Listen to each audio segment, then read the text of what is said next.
Hello friends, જય શ્રી કૃષ્ણ. કેમ છો બધા? મજામાં ને? તો આજે આપણે જ્યારે ચણા ઓવરનાઇટ પલાળીએ છીએ ને એ ચણા પલાળ્યા વગર ઇન્સ્ટન્ટ આપણે ક્યારેક ચણાની જરૂર પડે અને ચણા બાફવા હોય તો એ કઈ રીતે બાફવા, તો તેની હું આજે એક સટીક મેથડ લઈને આવી છું. ક્યારેક આપણે લેડીઝોને ઘરના એટલા બધા કામો હોય છે ને કે કામમાં ને કામમાં ચણા પલાળવાનું ભૂલાઈ જતું હોય છે.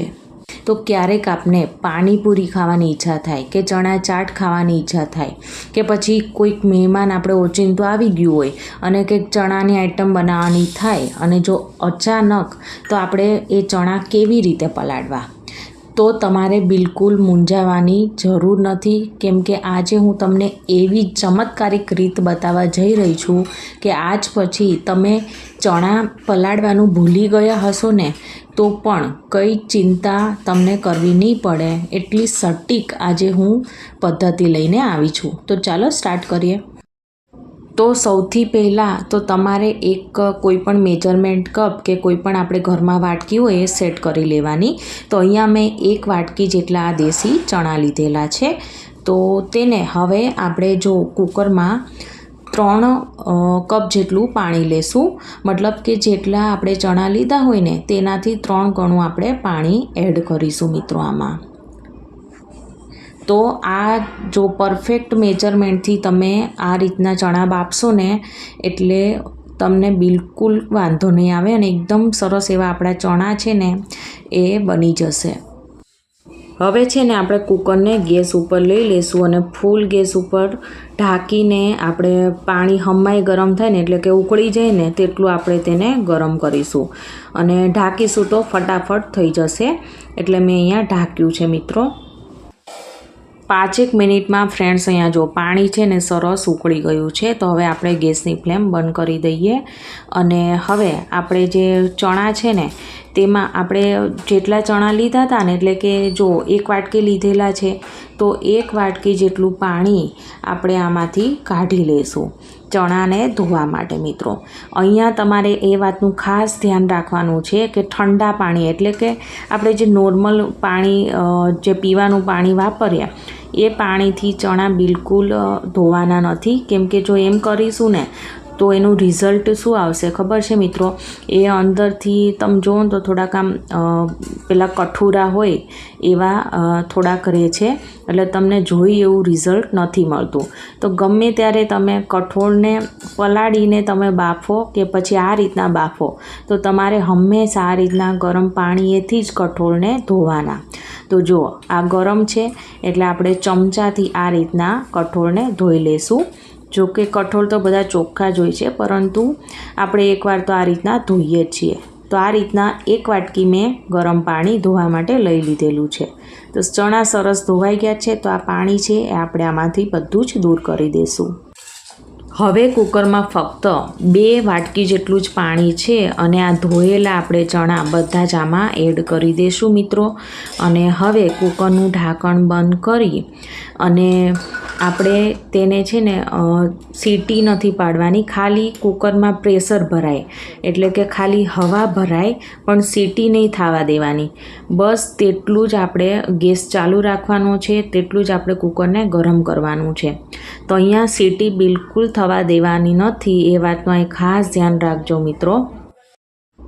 આમ કરવાથી શું થશે મિત્રો? તો આમ કરવાથી છે ને આપણે જે ઓવરનાઇટ જે 12 કલાક જે ચણા પલાળીએ છીએ ને એ કામ અત્યારે આપણે આ જે પ્રેશર ભરીને કરીએ છીએ એ કામ 12 કલાકનું કામ એ અત્યારે થઈ જશે મિત્રો. અવાજ તમને આવી રહ્યો છે તો હવે આપણે ગેસની ફ્લેમ બંધ કરી દઈશું. અહીંયા આપણે સીટી નથી કરવાની, એ વાતનું અહીં ખાસ ધ્યાન રાખવાનું છે. અને હવે કુકરને છે ને આપણે 7 થી 10 મિનિટ માટે આવી રીતના છોડી દઈશું મિત્રો. મતલબ કે કુકર સાવ ઠંડુ થઈ જાય ને પછી જ આપણે ખોલીશું. કુકરમાંથી પ્રેશર આ નીકળી જાય તેટલું સરસ એવું આ કુકર થઈ ગયું છે। તો ફ્રેન્ડ્સ અહીંયા જુઓ, હું તમને દેખાડી દઉં કે આપણે જે 12 કલાક ઓવરનાઇટ ચણા પલાળીએ ને તેવું રિઝલ્ટ આપણે અહીંયા જોવા મળ્યું છે। જુઓ ફ્રેન્ડ્સ, તમે અહીંયા જોઈ શકો છો।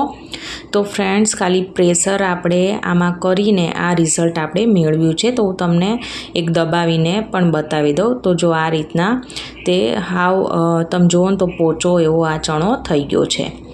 તો હવે આપણે આમાં છે ને કોઈ એક્સ્ટ્રા પાણી પણ એડ કરવાનું નથી અને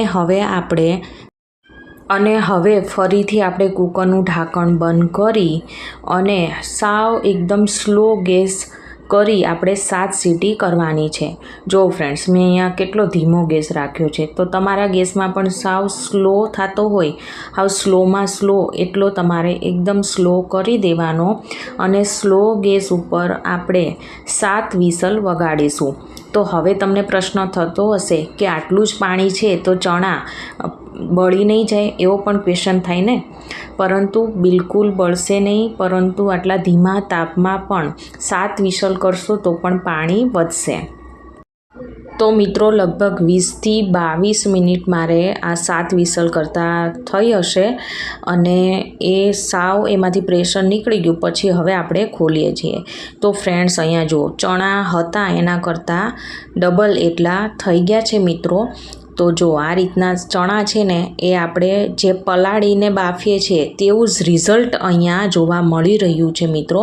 તો હું તમને એક આ રીતના ચેપીને પણ દેખાડી દઉં એટલે તમને વધારે આઈડિયા આવે। તો જુઓ, તમને જણાઈ રહ્યું છે ને કે જુઓ કેટલા સરસ આપણા ચણા બફાઈ ગયા છે મિત્રો। તો આ એક સટીક ઇન્સ્ટન્ટ ચણા બાફવાનો ઉપાય હતો કે મેં તમને બતાવ્યો કે જેનાથી તમારે ઓવરનાઇટ ચણા પલાળવાની બિલકુલ જરૂર નહીં પડે। ફક્ત તમે લગભગ આ બધી પ્રોસેસ કરતાં 25 થી 30 મિનિટ જેટલો જ સમય લાગ્યો હશે અને આપણા ચણા છે એ બફાઈને રેડી થઈ ગયા છે। તો મિત્રો, આજની મારી આ રીત તમને ગમી હોય તો મારી ચેનલને સબસ્ક્રાઈબ, લાઈક અને શેર કરવાનું ના ભૂલતા। તો આપણે ફરીવાર મળીશું એક નવા જ વિડીયો સાથે। Thank you for watching.